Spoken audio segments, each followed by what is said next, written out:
This video was designed to explain what things are called. So you just bought a house with a pool, you're not sure what things are called, terminology.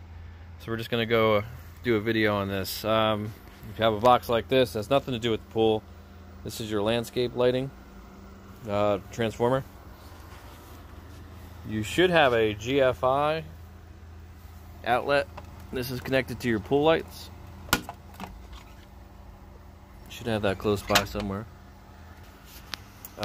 This is an automation panel, and it's also a sub panel for your pool equipment. This is a Pentair Easy Touch. Some people might have just a basic yellow timer intermatic, which is fine. This is called the pump.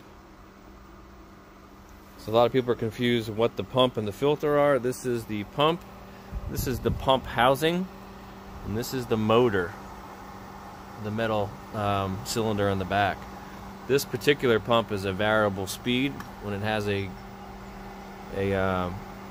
drive, pump drive on top. We'll look at the, this is called, if you see something like this is a check valve. This allows water to go one direction only, that's it. And these are your valves. This is my intake side of the valves, and also you're going to see valves that have off tab. That means if this off tab is pointing to this pipe, that means that this pipe is off. So if I were to turn this, I'm actually turning this pipe off. That's how your valves work. This is these are Pentair valves. You'll see these are common, and also Jandy. If I see something like this sticking out, these are my lights. This is called a junction box. You usually see these by the diving board or behind the diving board or in the grass somewhere. So if you see a box like this, you might say Pentair American Products. This is your light junction box, it's called. So we come around here. If you have automation, if you see a wire like this, this is your temp sensor. Another check valve. This big tank is your filter, that's what we call that. And then you have an air relief valve and the pressure gauge. Tells you how much pressure is inside the tank. And this is your multi-port valve. This line here is your backwash line. If you have a salt pool, which this one has, this is called a zinc anode.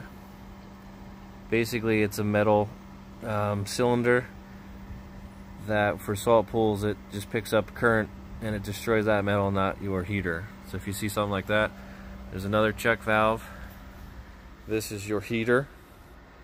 If you're not sure what type of heater it is, if you look, and it has a regulator, a second stage regulator close by, that's propane. And if you don't know for sure, look and see it has a regulator, and if not, you may see tanks, which means it's propane. And then over here, there's different brands. This is Pentair. This is a salt cell. And this is an air blower. So this is a bubbler for the spa, if you have a spa attached to the pool. And you're going to see more valves on the return side. And these are some new valves that we put on. It's called an IntelliValve. You could actually program it to turn with the automation. So let's go take a look at the pool.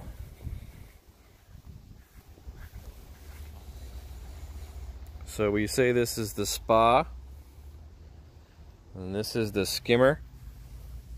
You always want to keep these clean. There's baskets inside. You might have a plastic lid. The caps there are the drains. These are the spa drains, the white caps, spa drains.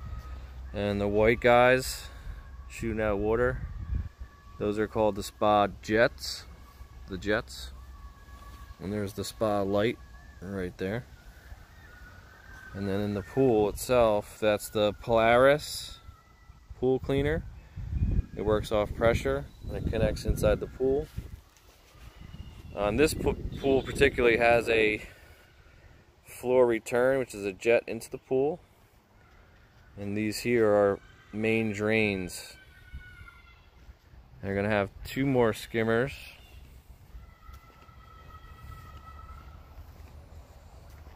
There's another one here. You can always keep those clean. These are pretty cool. These are the frog logs. In case frogs got in your pool, they can climb out. And here's another skimmer here. And this is your coping, this brick here. People get that, and then your tile line is the blue. So you have your coping. This stuff here keeps water from getting underneath the coping. This is called joint caulk. You'll see this at parking lots, sidewalks. And the actual shell here, the blue stuff, is the plaster. And these are called tile mosaics. You can get little turtles or different things. And there's a jet right there. And this here, this is like a spillover. It's also an equalizer, so it allows, if the pool gets too high, fills the spot gets too high, it spills over to the pool. If you see something here, these guys here are the pop-ups for the safety cover. And those are the components of your pool.